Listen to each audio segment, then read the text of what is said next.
Greetings, good afternoon, everyone. I'm Adam Locke, president of the nonprofit OptiMystics Citizens Action Network. I want to thank all of you for attending today, our monthly VIBE get-together. VIBE, of course, stands for Very Important Business Engagement. We want to thank Starla and the good folks here at Stars and Strikes. We appreciate them allowing us to host our monthly meetings here. I'll talk real briefly about the OptiMystics, and we'll hear from our esteemed guest speaker, Azarel Madrigal. She is the executive director of First Southwest Community Fund. We appreciate Azarel taking time to come and talk to us. And then, of course, we'll draw for door prizes, and it's time to mingle afterwards. With the OptiMystics, of course, the folks who organized the annual Cinco de Mayo Street Festival downtown last month. Spectacular event this year. We drew over 2,000 people downtown to our shopping district. It was an amazing day. August 19th, of course, we're hosting the annual Beer Fest car show in Chapman Park. This year we'll be adding live music to that. We, of course, co-opt this with the Poor Boy Car Club out of Center and appreciate working with them on all of this too. As well, it's going to be a free concert in the park this year. Check out our website for more information, optimistics.org. Lots of pictures, information on all the different projects and things that we're involved with. And make sure you fill out your little slip of paper there for the door prize drawings. Our slogan, connecting people, creating community. It's our intent with these VIBE meetings to bring people together, not just business owners and leaders or managers, but potential owners and anybody else who might be interested to learn about some of the things that we're doing.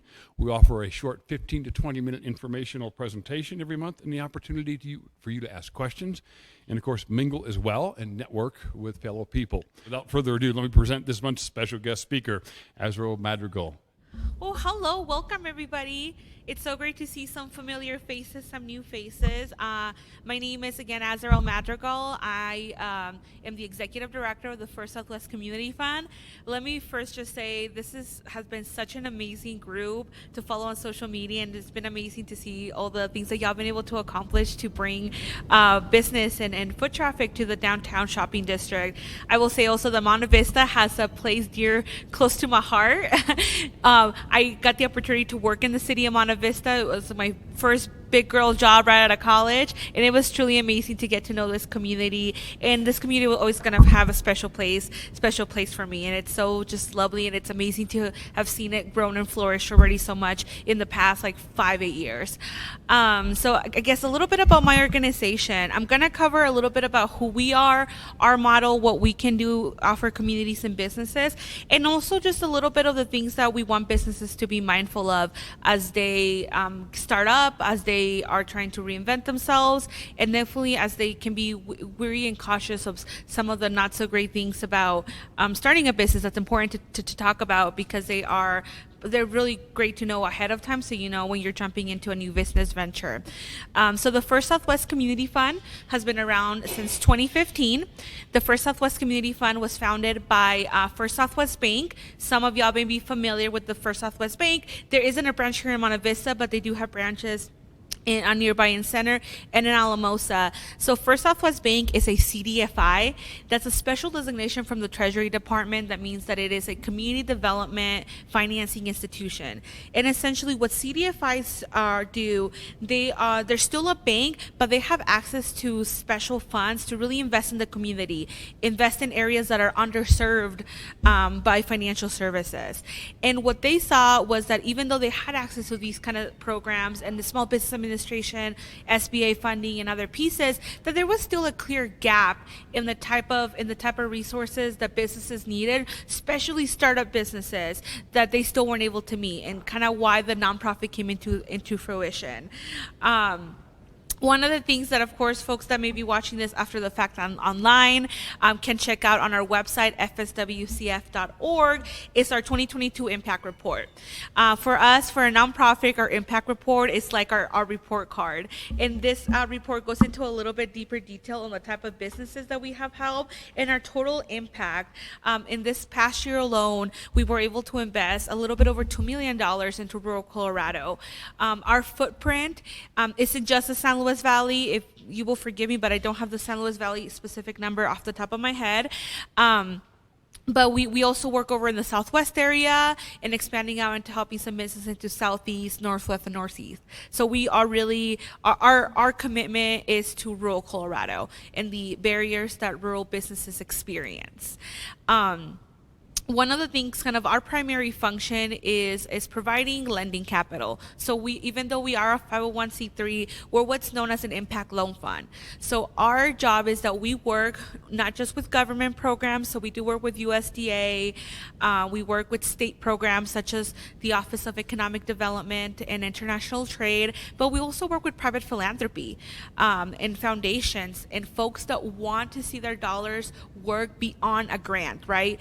Beyond the how do we impact businesses. So how we kind of operate is we work through program related investments, which is essentially the nonprofit takes on lending commitments that we can turn around and build as packages to lend out to business owners. And again, the different funders have different requirements, different areas of impact, but this really allows us the flexibility to, one, lend affordably and equitably, and look at folks that can't just walk into a traditional financial institution or bank and get a traditional loan. And I don't know. So let's just say hypothetically you want to start a business, right? Most commercial lending standards and policies at banks require you to have a 20 to 30% down, right? So if you're needing a, let's just say for easy math, $100,000 startup loan, right, to get you going, like, most folks don't have $20 to $30,000 hanging out in the bank. That's just not realistic, not feasible. I know I don't. And that can be like a huge barrier. So one of the things that we're able to do is be able to work with entrepreneurs that don't have those type of flexibilities and be able to provide access to lending to them. One of the things that makes our model super unique, because we do have our sister organization for Southwest Bank, is that it gives us the flexibility to work together and create capital stacks that can work for an entrepreneur that may be needing a bigger investment. So let's just say, again, for easy math, if we have an entrepreneur that's walking into the bank and wants to do a real estate acquisition at $1 million, but they're struggling to come up with a down payment, or they're struggling to, they don't have enough collateral, or they still need kind of that second piece to kind of make that business happen, the community fund can come in with a smaller loan up to $250,000 and take a second lien behind the bank in order to make the whole capital stack and deal happen. So that's just kind of one of the ways where we work in a little bit of a larger scale and work collaboratively, with our partners at the bank. On the other side of the spectrum, we also understand that entrepreneurship starts at different levels. And there may be a woman that maybe has been selling burritos as a side business, but's ready to go legitimate and just still only needs like a $5,000 to $10,000 capital to just kind of get her started. So that's kind of one of the things that makes us a little bit flexible, is that we are really a lender that looks at the micro level, which is that under $10,000 limit, all the way up to $250,000, which is kind of what we're able to lend at. And anything kind of beyond that, we work with our partners at the bank, and that makes us a little bit more of a flexible option for folks. The First Southwest Community Fund also recognizes that business ownership is difficult. Right? We work with such amazing entrepreneurs that are amazing at their trade, they're amazing at their service or their product. But it's hard to run a business, and that's something that not enough people talk about, right? The operations, the administration, the finances, the HR, the employee law. These are all things that a business owner needs to really be a Jack or Jane of all trades, right? Because it is difficult.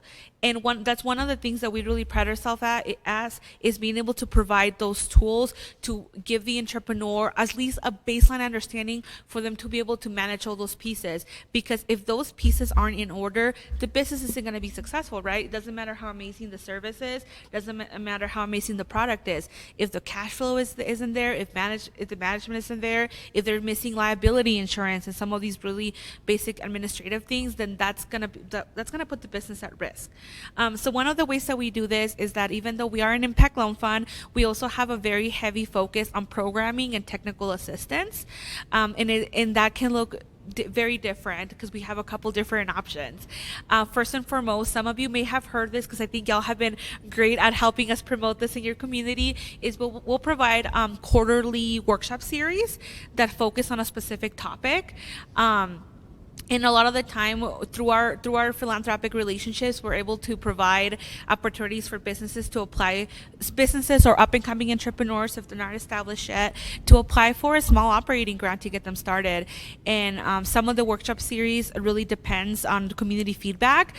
Just to give you a couple examples, last October we ran one on QuickBooks and utilizing QuickBooks.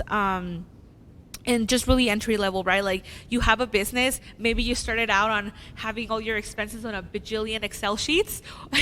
How are we going to transition to something a little bit more formal? So we had a really great 3-part series on that. Earlier this year in February, we ran one on marketing, right? And we looked at different aspects of marketing. I know I heard y'all have had a quick lesson from John on digital marketing before, but it can go anything from social media to print media to branding, to different to having a website. So we ran a 4-part series on kind of different aspects of marketing. This is something that we are doing usually 3 to 4 times a year. Really encourage you all, if you are on social media, check us out at First Southwest Community Fund, because that's always where we're announcing pieces. We also sometimes have some flyers up around town, but kind of our own marketing lessons. We're still trying to figure out what's the best way to get the word out to the community, and we'll definitely keep the OptiMystics on our email list for future opportunities. And yeah, these are all, again, great educational opportunities to just kind of come in and learn about different aspects of business ownership. The other one that I have that we've been working on, and we're going to have a cohort coming up later this summer, so if you're interested, definitely encourage you to apply, is through one of our programs called the Rural Women-Led Business Fund. Again, per the name, really focused on helping women-led businesses in rural Colorado. We have a partnership through another nonprofit called Rocky Mountain Microfinance Institute. And one of the things that makes them really unique is that they built a curriculum that's a little bit more of an in-depth accelerator program. Now, what the heck is an accelerator program, right? An accelerator is really a almost like a certificate mini class program that's a little bit more in depth than a one-off workshop. So through our partnership and review of their curriculum to make sure it was culturally relevant to the San Luis Valley, to the rural Colorado, since they are a Denver-based organization, but they were great at working with us. We helped them kind of revamp their curriculum and work with San Luis Valley entrepreneurs. Some of you may be familiar with some businesses that have gone through the program. If you haven't heard of Momentum Aerial Arts over in Alamosa, we also had down in La Jara, the Boxcar Espresso business owner went through the program. If y'all are, I think she was here for your Cinco de Mayo event, the Camel Chick, right? She has her camel milk fudge. She also went through that program. And this is really a more in-depth program. So it has 2 parts. Did you ask a question? Oh, sorry, I thought you were going to ask a question. My bad. Okay, yes, all the questions. Welcome all the questions. And the way that program ran, it's an initial two-week kind of crash course that we call the Business Idea Lab, where we really look at, so you have a business idea. Okay, cool. How do we unpack that to make this a profitable business, right? We never want anybody to have an expensive hobby. And then folks, right? Exactly, because we never want a business ownership to turn into an expensive hobby. So the next step is when folks complete that, they're able to move on to a 12-week boot camp, which, it's in the name, it's a boot camp. It's a 3-month commitment, 3 classes a week, and in addition, you get a mentorship team assigned to you, where you get a finance coach, and an overall business coach, right? And we tap into community leaders and other community business owners to fill into the mentorship roles. So if any of you or anybody watching is interested into the mentorship program, we have a great partnership with the local Small Business Development Center in order to be able to compensate folks for their time, which can be a great side business if you are a full-time business owner and have the time and ability to coach. And then the other kind of big piece is that, right, not everybody is ready to commit to a 12-week commitment or to even a 1-hour webinar. So we really want to meet business owners where they're at. And one of the things that we do is, although we work with our local SBDC, we also do a lot of internal technical assistance, right? So a business owner can come to us and we'll help them with a business plan. We'll help them with financial projections. We'll help them kind of unpack what their needs are and see what solutions they are, if they're a good fit for lending right away, or maybe they need to do a little bit more drawing board before they can get there. So that's something also that we're able to offer. That one-on-one TA is really vital, especially if the business owner just needs to get going, right? They're like, well, I need equipment. Okay, let's work through a budget. Let's work through these different pieces. So those are some of like the other services that we offer. And then I'm gonna come back to talk a little bit more about the different lending programs that we have available, that if folks here, if folks in the community are interested, they can reach out to us. But one of the things that I want to talk about, the elephant in the room, is that yes, lending can be scary, right? And for a long time during COVID-19, we got really used to these potential grants, right?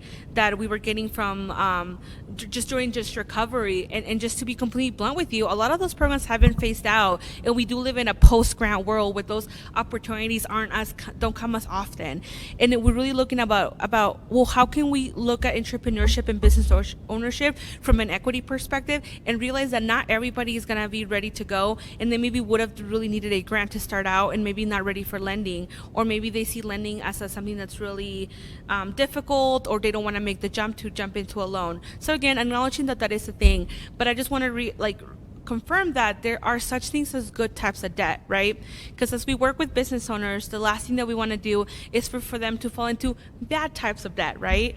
Really, really quick and easy, what do they call them? Like fast lending, where you go online, you applied for something, they gave you the $20,000, but they weren't clear on the interest rates, or it's a variable interest rate, it's a ridiculous term, and being very cautious about that. And then the other piece that we saw, especially during the pandemic, was folks putting business expenses on credit cards, right? Credit cards have a great use, and I'm not trying to demonize them by any means. However, though, high interest credit cards is not the best place to put a $3,000 equipment purchase, right? Because that's going to be difficult to pay off, and those interest rates, even on the lower end, you're going to be looking at 18 to 25%. But if you can't access a regular commercial loan, that may be your only choice. So what we're here to offer is kind of an alternative to those pieces. And then for us, the other piece that folks may be hesitant about is credit, right? Man, I really got in trouble with credit cards, and now I ran out my credit score, and it's awful. Like, what do I do now? Where's my chance to be able to access those pieces? And one of the things that we're able to do, because we're a nonprofit impact loan fund, is we're able to work with folks, right? One of the things is like a lot of the educational pieces, just helping them work through their credit. Do you have a bunch of open collections? Do you not have credit at all?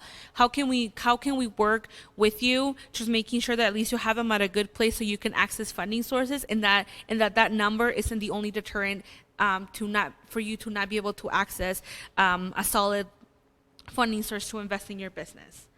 So yeah, I just wanted to address one of those couple different things that are definitely front of mind, and things that we talk to entrepreneurs about, because again, sometimes it takes folks a couple times to talk to us, talk through the options before they're ready to get going. And I just want to make sure and say that's okay.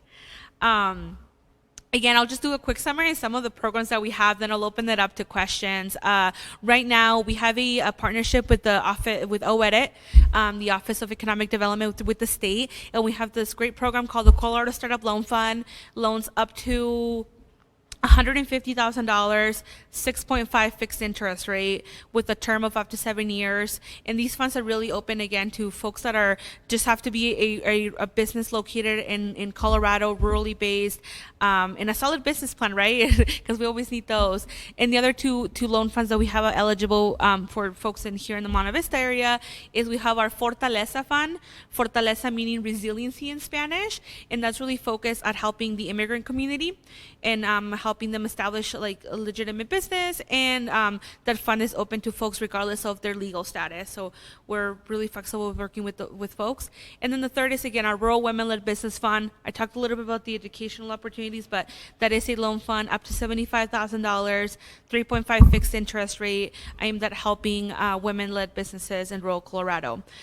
We do have another partnership with CHAFA, which is for existing businesses. Loans up to $500,000, There's a couple more like logistical parameters, so it's a case-on-case basis on eligibility, but we do have a couple options out there.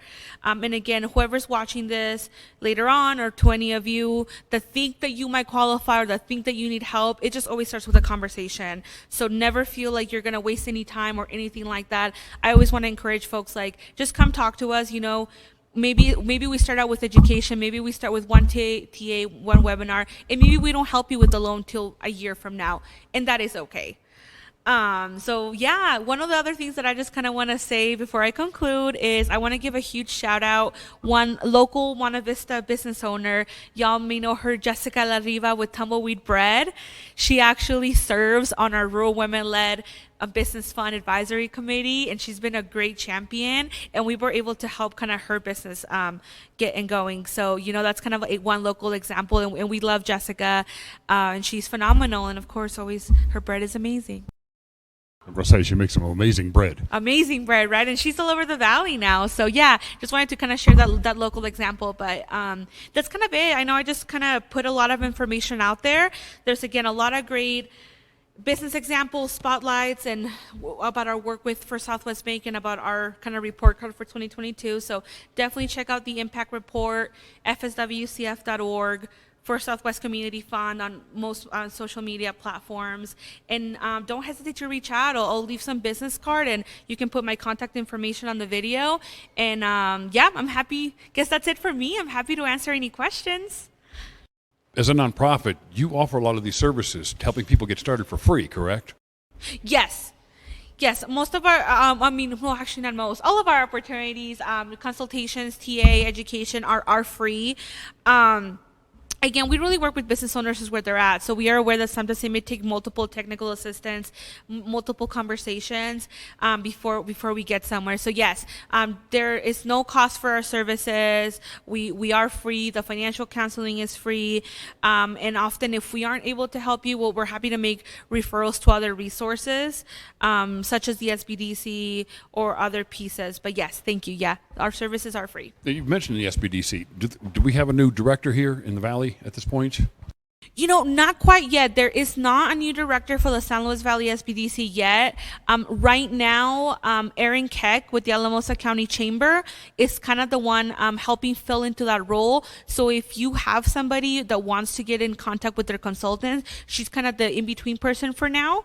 So yeah, so they're still providing services. It just looks a little bit different until they find a permanent director. But so yeah, that's the answer for now. And if I understand correct too, you all focus a lot on minority businesses, women-led businesses, businesses led by minority organizations or minority groups.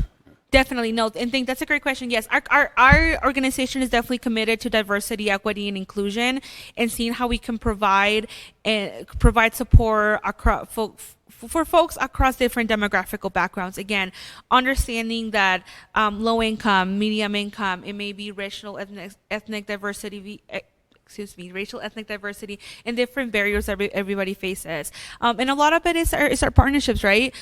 We work with a lot of different foundations that may be focused on a particular group. So we try to offer variety in programs, while also being mindful to the demographics and diversity in our own communities, and making sure that we can provide something for everybody, or at least find a resource that works for them. But yes, we are a very DEI driven and focused organization. Okay, I have a question. Is there any programs or anything to help minor-ran small businesses? That's an amazing question, because that is something that we have explored. So to just give you a little bit of background, around, I want to say 2 years ago, we actually ran a summer entrepreneurship camp where we gathered some feedback about what a youth entrepreneurship fund could look like, right? Because one of it is, can we give youth the opportunity to maybe give them a small micro loan of $2,000 so they can experience having to manage business expenses, having this financial commitment, but also make it something that is forgivable and doesn't put the youth's financial future at stake, right? Because that's not the goal. The goal is about learning and opportunity. So at this point, we have not launched a formal program, so we don't have any lending opportunities eligible for youth. However, though, most of our educational opportunities, if you want to participate, you can. So, the only thing that and you can definitely apply for some of the micro grants, but no lending at this point. There are other great resources locally for youth entrepreneurship. Some of y'all may know Amy Skibisi with Grip Tape. Their whole organization really focuses on the youth entrepreneurship part. So they're doing a lot of great work, and also the Boys and Girls Club out of Alamosa. Although I know they're up and coming more satellite locations, they're trying to bolster a little bit more youth focused opportunities. So I think that, again, great question. For us at this point, it's not an area of focus, although we recognize it as a need, right? Like if somebody is just graduating high school and they want to pursue business ownership right away, because maybe that's the path that they want to follow, about having support and resources around them. So again, not something that we don't have an active program on. However, though, if you can apply for lending, like once you reach legal age. But yeah, so that's kind of a long-winded answer. So there's a couple other resources, but again, great question, and something that we have recognized. We haven't made it quite there to develop one of our own programs to help youth. You mentioned like through your financial program, and you took us kind of step by step with everything that you do, in association with all of the things that you do as far as like helping finance a loan, giving the financial counseling, all of that. As far as credit goes, can you tell us what you do to help people with their credit? Like, do you outsource them to places, or do you yourselves, are you able to help them clean up their credit yourself? Can you do things like that for people? Definitely. So one of the things that we can do for folks as far as the credit goes is I think that one of the things that we know of, it's weird because credit score is one of those things that nobody wants to talk about it until it's time to talk about it. And I get it. I mean, I myself, I'm happy to share this with y'all. I've accidentally have like not paid an SLB Health like copay, and then somehow it got sent to collection, and I didn't figure it out till I tried to like get a car loan. And I was like, I have a collection on my credit. No idea. So I just want to say that also it can be a topic of shame for some people too, right? Like nobody likes to think about it. They're like, well, we'll see kind of what happens. So for us, one of the things that we pride ourselves is we're not a credit repair organization. There are specialized organizations that work on just that with folks. But what we can do is pull the credit report and go through it with entrepreneurs. Like, hey, we pulled your credit report, and it turns out that you have 5 open collections. Here are the creditors, and we can guide them to at least like, hey, go give them a call, see if you can get on a payment plan, see if you can make any type of negotiation with them. So we're not a legal entity. We're not lawyers. We're not, again, credit repair. However, we can help them, give them the tools to just at least start having that conversation and start on the path towards credit repair. If it's something a lot more complicated, well, of course, that may be beyond the area of expertise. We'll refer them out to somebody else that can help them.